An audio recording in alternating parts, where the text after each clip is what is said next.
Alright, so I'm going to do another one of these question and answer videos. Seem to be working out. These three questions pretty much all go together. They are separate people and separate questions, but each one of them will help answer the other one and give a little bit more information. I'm not going to go too deep because then I run risk of complicating things and losing people, so I'm going to try and get as technical as I can without going too deep into everything. First off, first question is, I have 3 power supplies and I have set up my machines the way you showed and turn the power up to what you say they should be cycling at for a liner or shader. But I'm up in the 13 to 14 volt range in all of my supplies before I get there. Then I run in the skin and I'm hanging up. I'm using good machines, not $10 machines. What gauge springs do you recommend for a liner and shader machine? Okay, well, if you're asking what size springs, then I'm wondering why you're saying that you set them up the way I said. Because that right there makes me suspicious that you didn't really do that. Secondly, right off the bat, you're saying you showed and turned the power up to what you say they should be cycling it for a liner shader. I have never done that. Everybody knows the voltage for your liner is what it is. Your shader is what it is. It takes what it takes. I never tell somebody you have to set a liner at 6 and a shader at 7 or whatever, because of all the factors. And I'm repeating myself, but from the tension in the rear spring, okay, the quality of your coils, all the way to the current in your power supply. We have all these factors going into what's going to end up creating the end result as far as voltage. If we all use the same power supply, we all had our springs set the same exact tension, same size springs, same weight armature, same exact coils. If everything was the same, then we can say 6 volts for a liner, if that's what it took.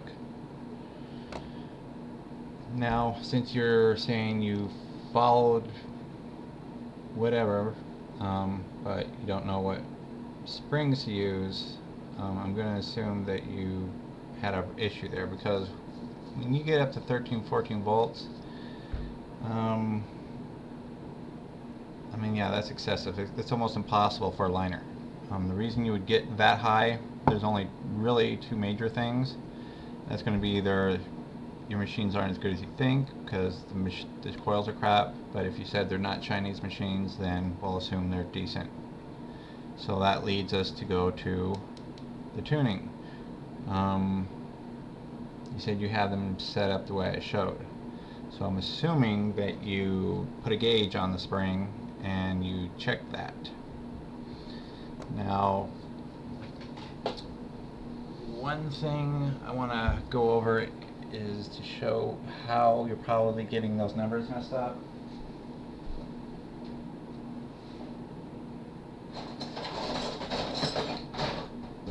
Just grab something real quick. Alright, so what happens is,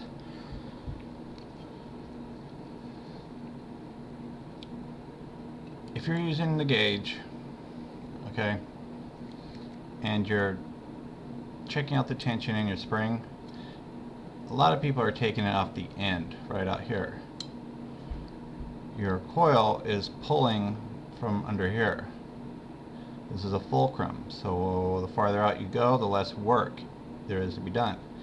If your coil was pulling from out here, it would have a lot less work to do. It would actually run at like 3 volts. That's why this one back here has almost all resistance and takes, it doesn't really do anything. And that's beside the point. Anyway, so you don't want to take your measurement from here. You want to take it from in front of the coil where it's pulling at, because the reading you're getting when you take a reading right here, okay, that's going to be one number. Like for example, on the shader, if I take a reading, I can't do it on the video, so I'll have to do it here. Okay, so it says 425. Okay, but if I place it right in front,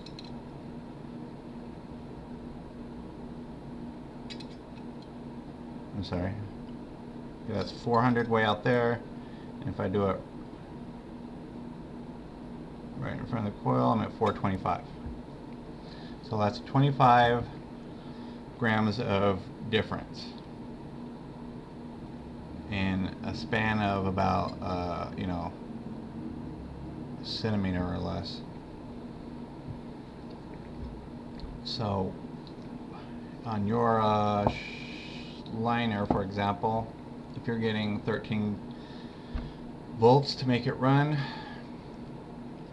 that would be like an extremely large amount of tension in your rear spring, like 500 grams for it to be able to pull that down. Either your coils are too weak or you have way too much tension in your spring for it to have to work that hard, for you to have to pump that machine power supply up that high to get it to run. It's one or the other. The coils aren't as good as you think, or you've got way too much tension in that thing and you need to take your reading from over the coil, not way out here on the end. If you don't have one of these all, then obviously you're not doing anything that I said. You must have me confused for some other guy. Okay? As far as the gauge of the springs, there again, you know, there's two ways to do it. You can go, one way is to go by you can just, what I do and how I teach, because the way I do this is I figure it's easier to learn this way. It's not the only way to do it though. You can use all 18 gauge springs, front and rear, but on the liner you want more tension, so you use a 5/8 wide. If it's a longer stroke, you're going to use a 1/2 inch wide. So the narrower spring has less resistance and it acts differently. The wider it is, the more tension. It acts like a 20 gauge to an 18 gauge. When it's narrower, it's got less tension, so it's going to act more like an 18 to a 16 gauge. Understand? On my longer stroke machine here, you can see it's probably a slight bit narrower than that one. So it's still 18 gauge thick, but it acts as if it were a 16 gauge. So I can tell you, you can use 20 gauge on the liner, 18 on the shader, 16 on the extra long color machine stroke, or you can just use 18 front and rear and then just adjust the width. There's two ways to do it. As far as the front spring goes, that's the next question, so I'll just jump into that next question.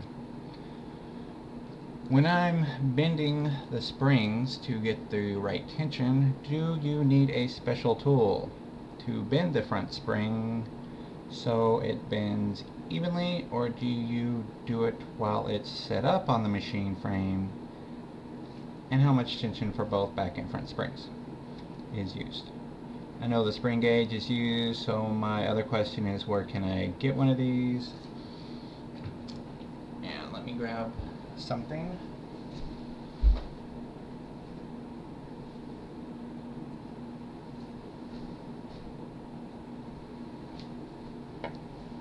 What you're gonna do, sorry I didn't have this ready, but this is another. Okay, so this checks the tension on your rear spring. There's no way to test the tension on your front spring. However, if you'll notice, the front spring is usually always going to be 20 or 18 gauge, and it's going to be, like I said, if it's 18 gauge, it's going to be anywhere to 5/8 wide, so it's extra tense. When you bend the front spring, you add a little more tension and resistance to it. If it's straight, then it's going to flex more and give more when it touches. So there's almost just barely any curl to that. On my shaders, I don't know if I can get the angle right there, turned up a little bit more. The longer the stroke gets when I set a machine, the more there is an upturn. and that will affect your duty. Especially if you put a lot of up bend and there's a lot of flex in your spring, and you have a higher tension, like in your shader.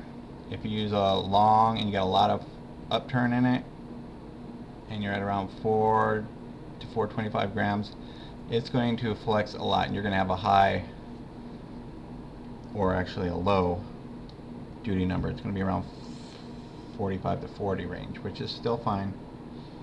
Again, I don't want to get super technical because I can come up with 2 sets of numbers and it will run the same way, so I don't want to get into all that. But as far as bending the front spring, you can bend your springs, and I'm going to talk about bending front and rear springs just because there is a better way to do it. When it comes to your rear spring, most people are told to loosen the rear, swing out the fucking armature assembly, then you'll bend it up when it's swung out, put it back in place, take your reading, and then you go back and fucking forth. The very last 2 things when I build a machine, the last thing I put on is the front binding post. Before that, the last thing I put on is this. I build this assembly, get my armature weight and springs all shaped, I put that on, and the tool that you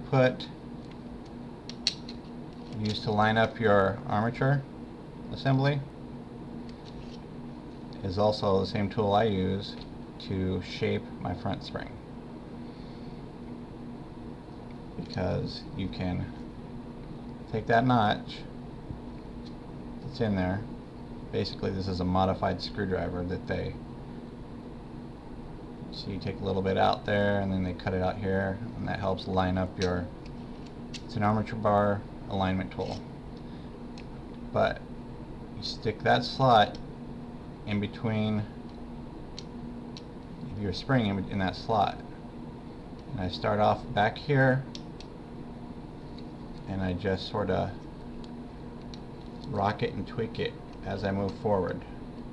Okay? Let me get this out of the way. I really wish I could get an angle for this.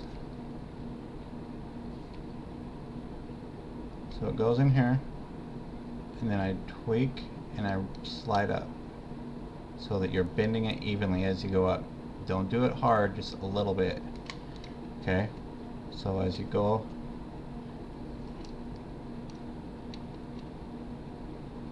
like that.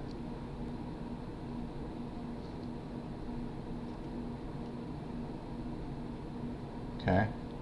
That's in place is how I bend that out to get my curve. Like I said, almost no curve on the liner, a little bit of curve on this, especially when you have a long spring. I mean, this is almost a color packer length, and it takes time and understanding and to really get your tuning down. But if you want to put some curl into your front spring, don't go crazy, but your alignment tool is probably the best thing to use. What was this question? Frame, tension, back, front. Okay, so yeah, I adjust both tensions while they're on here, but I leave this off. And for this one, before I put this on to adjust the rear spring, when this isn't in the way, instead of swinging this shit out, bending it up backwards, swinging it back over, tighten it down, taking a reading, swinging it out, bending it up, swinging it over, tighten it down, blah, blah, blah.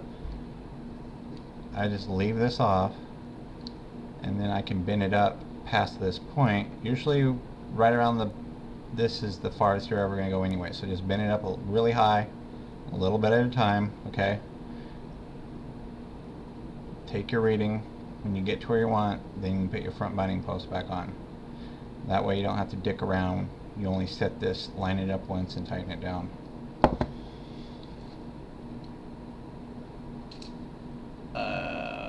Oh, and where to get these. Okay.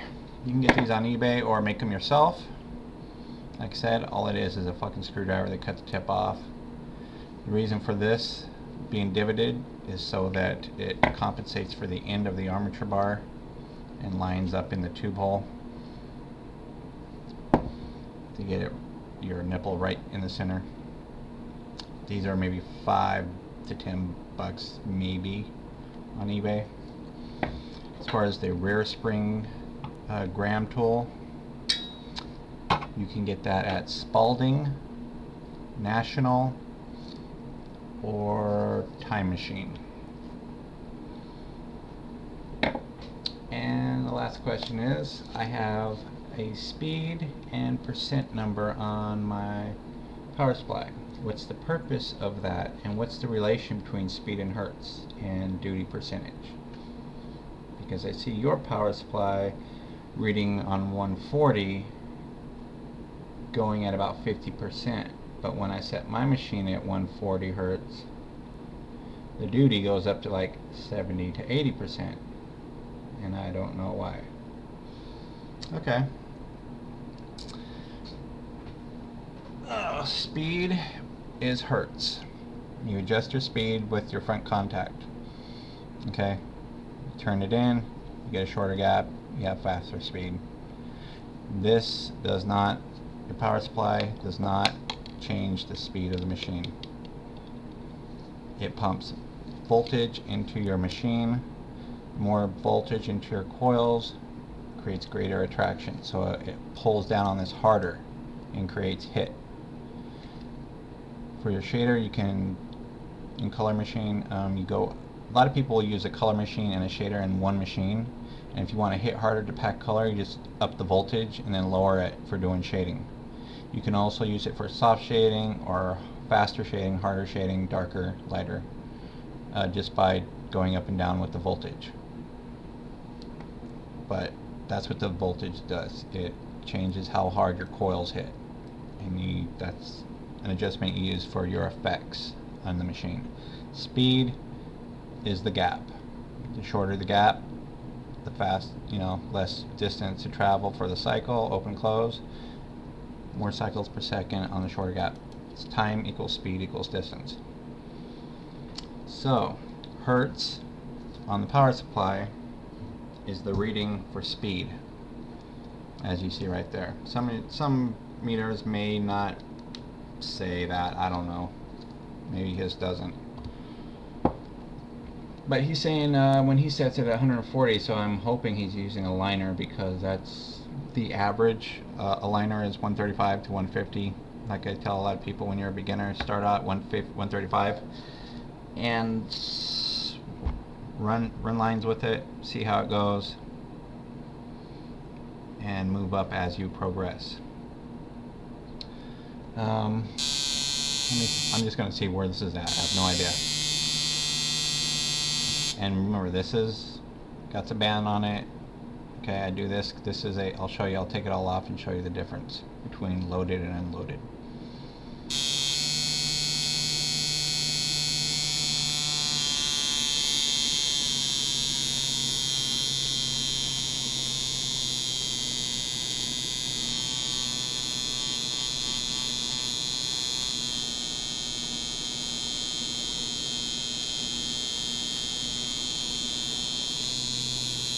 Okay, so 6 volts, 120 to 125 and 50%. That's your duty. Your duty is 50% open, 50% closed, and it has to do with the flex of your front spring. Like I said, if you have a lot of flex in your front spring, and I'll show you on my other machines with the longer springs, usually you're always going to set your liner, and you can, a lot of times I'll tune my shaders at 50% also. My really long strokes are always going to be 45 or even more. So that's what the duty is. Duty percentage is the percent that it's closed. The more it flexes, the longer it stays closed. So short strokes, thick springs is usually going to be balanced. Now he's saying he is running at 50%. He's trying to get 50%, but when he runs at 140 hertz, he's at 80%. let me show you what it takes to get 80%.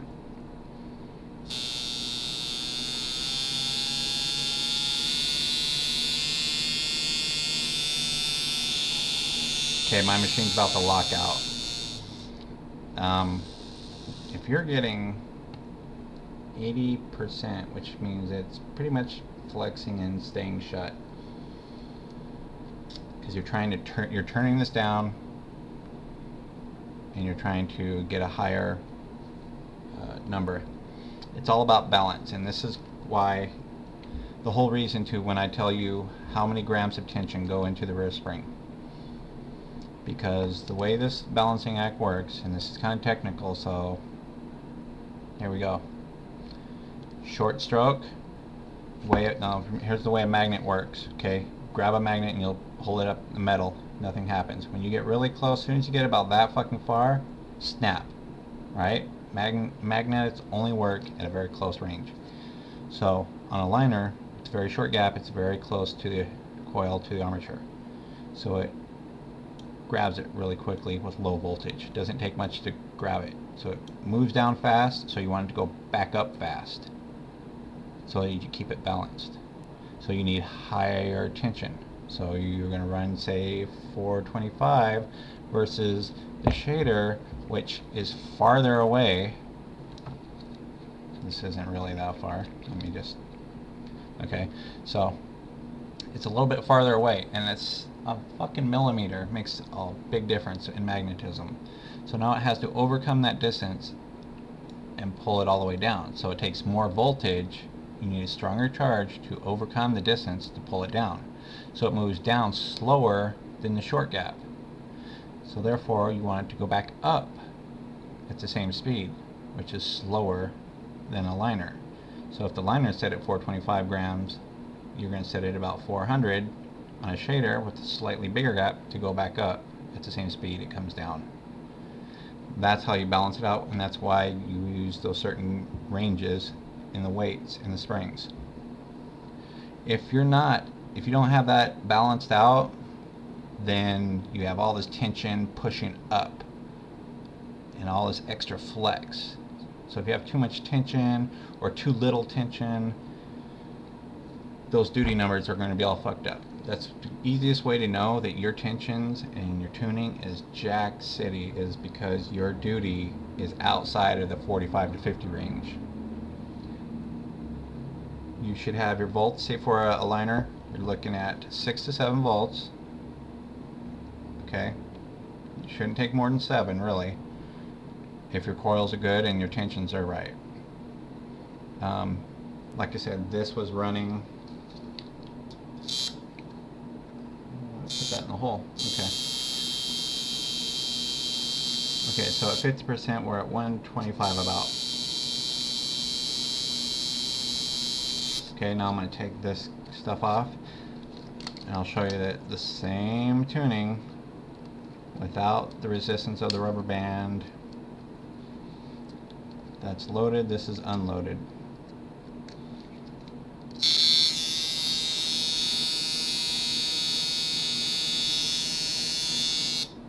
Okay, so the numbers do change a little bit, but your duty isn't going to really change, because I mean the voltage is the same, duty is still the same. The hertz is the only thing that changes, because that's the speed. It's dampened a little bit because of the resistance of the rubber band. Now, empty speeds, like I said, I usually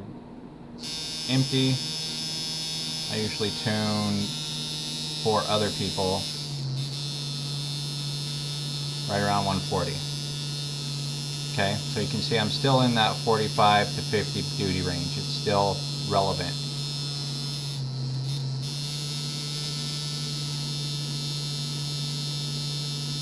So as long as you are seeing those numbers, you're in the ballpark. If you're not within 135 at least to 150 max on your hertz, and 6 to 7 volts, and 45 to 50% duty, those are all the ranges that should come together for a liner. If you're getting crazy duty numbers, your shit is out of whack. You have the wrong tension on your springs.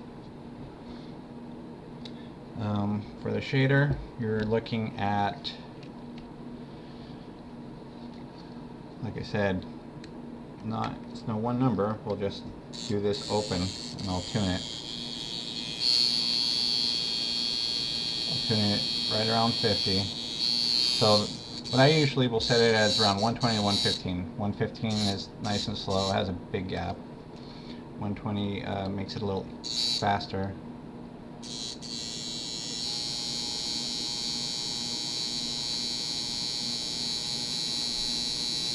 Now I'm getting a lot of, you see that,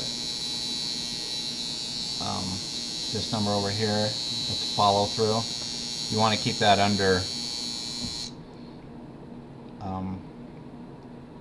10%. And what it is, it's the angle of the front spring versus this, and it's just vibrating a little bit. The more it vibrates, the more you get that stupid number, and it really doesn't mean anything, so don't pay attention to it. Unless it's like the number is erratic and it's all over the fucking place. If the number is around 10 or less and it's not changing a lot, then don't worry about it.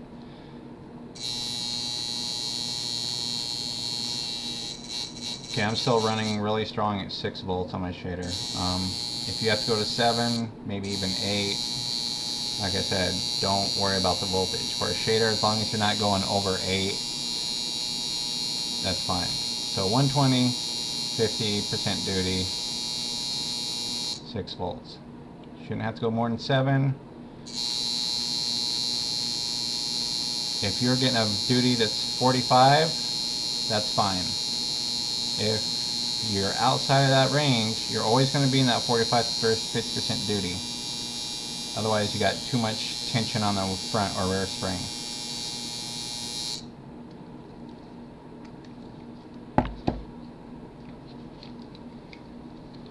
And I'm at a half hour on this already. Yeah, obviously. Okay, that's hitting a little weak.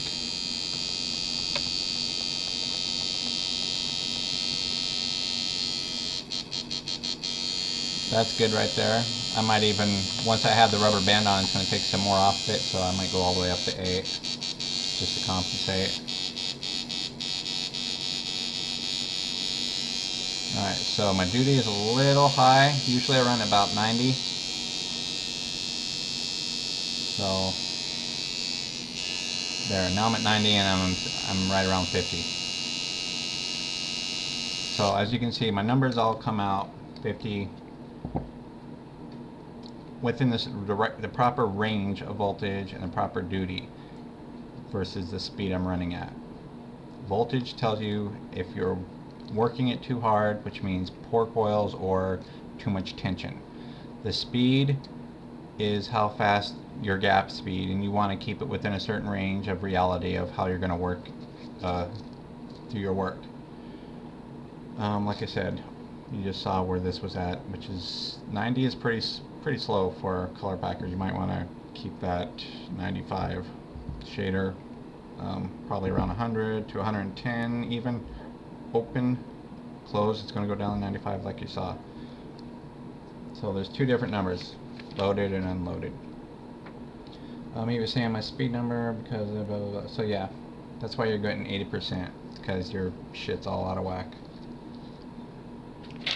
But because you're able to see those numbers, that's the best thing about this, because it tells you if you're getting those numbers, you can tell right there if your shit's tuned right. And even if your machine is tuned right, the best part that I like about this is the hertz, because you can actually see your speed number. You can set it at 135, 140, 145, and then, you know, when you're doing lines, like this other guy said, he was hanging up. Let me go back to that. That's something totally different. Basically, that's another sign that you're out of tune, but what's happening is, like I said, the speed that it goes down and the speed it comes up. If it's out of balance, what's happening is it's going down at one speed, but it's coming up even slower. It's coming up too slow. He doesn't have enough tension in it. He's taking the reading way out here instead of back here, so he's about 25 grams of tension less than he should be. If you put a little bit more tension in it, it'll pull it up faster because he's moving forward and the needle is sticking. It's like, you know, when if you're moving along and it sticks and pulls, that's because you're moving forward at one speed and the needle's going in, but it's not coming back out, and it's sticking as you move forward. So you need a little more tension in that spring so it snaps back up as you move forward. You need more tension the faster you go.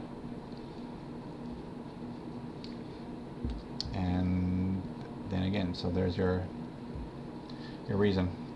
You need a little more tension. And it all comes down to tuning.